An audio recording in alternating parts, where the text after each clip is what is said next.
রোজ রোজ একই জলখাবার খেয়ে বোর হয়ে গেছেন? তাহলে বানিয়ে ফেলুন হেলদি অ্যান্ড টেস্টি চিড়ের উত্তপম।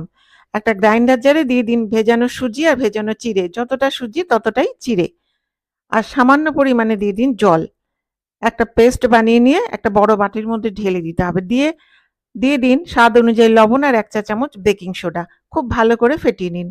এইবারে একটা প্যান গরম করে নিয়ে ওর মধ্যে দিয়ে দিন 2 চা চামচ তেল, যে কোনো রিফাইন্ড তেল দিয়ে 2 হাতা ব্যাটারটা দিয়ে দিতে হবে। দিয়ে ওপর থেকে ছড়িয়ে দিন কুচনো পেঁয়াজ, কুচনো ক্যাপসিকাম, কুচনো টমেটো আর গ্রেটেড ক্যারট আর কুচনো কাঁচা লঙ্কা দিয়ে ঢেকে 3 মিনিট রেখে দিন স্লো ফ্লেমে। 3 মিনিট পর ঢাকনাটা খুলে অল্প একটু তেল দিয়ে উল্টে দিন। উল্টে 2 মিনিট রেখে আরও একবার উল্টে দিলেই তৈরি চিড়ের উত্তপম।